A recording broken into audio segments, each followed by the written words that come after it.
Charles Jenkins Show, Ebony, Steele, Marcus D. Wiley. Hello. Hey. Long story short. Okay, I love when you do this. It's a segment when I tell a story and then get to the moral of the story. Okay. It's very hard for a pastor, but continue. Well, you know, we closed 3 times. Yeah. God keeps giving us things. So I was doing a homegoing for an amazing lady at our church. My head of bereavement comes back to my office and says, Pastor, we got a problem.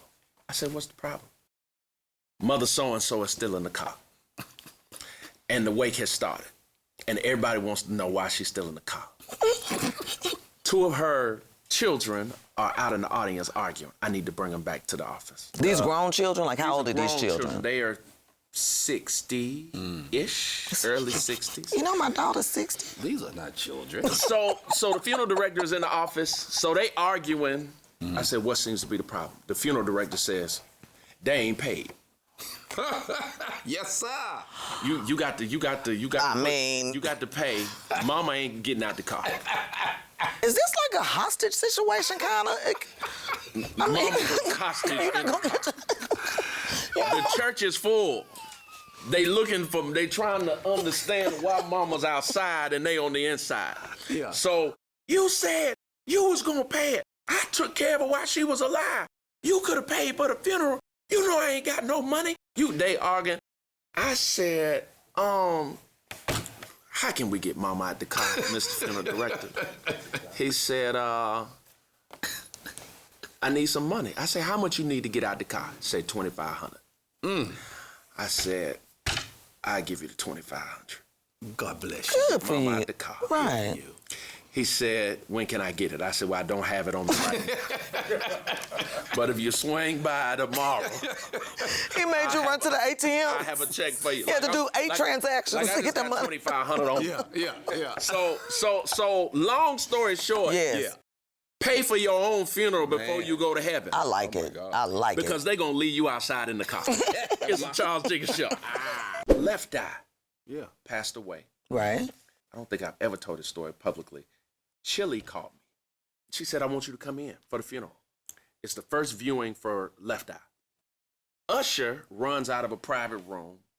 The singer Usher, not the singer. Usher. The singer. Okay. All right. I'm just want to make sure the story right. Yeah, we want to be clear. Same girl. So Usher runs out and says, does anybody know Charles Jenkins?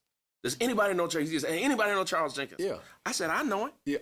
He says, when you find him, bring him to that room right there. I need him. Chili needs him in there right now. Usher starts running towards the door. I'm running right behind him. Right. He turns around and says, I thought you said you was going to go get Charles Jenkins. I said, I am getting him.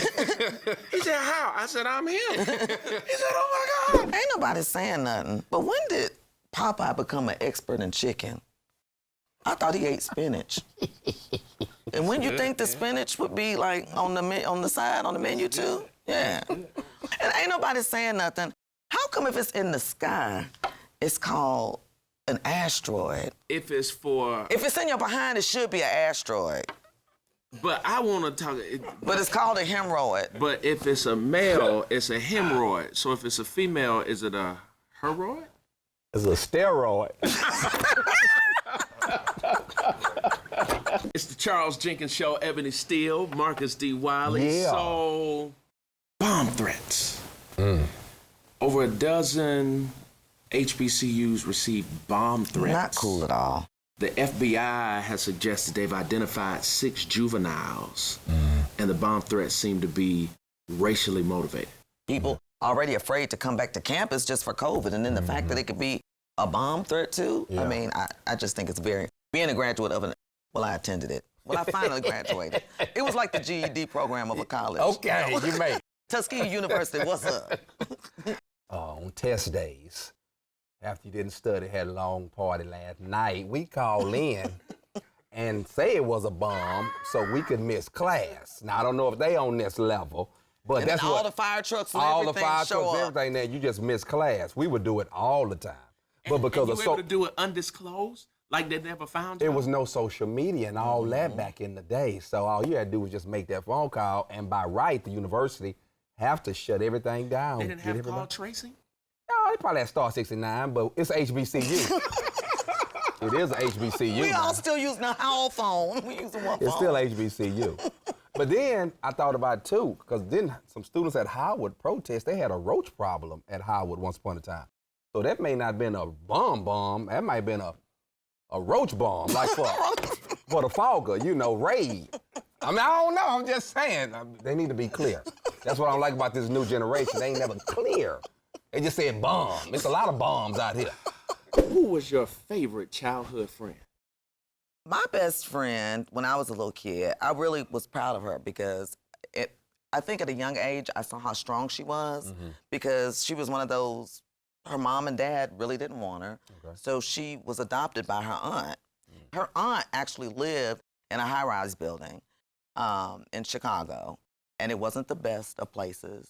Her real mother almost came and tried to burn her with an iron.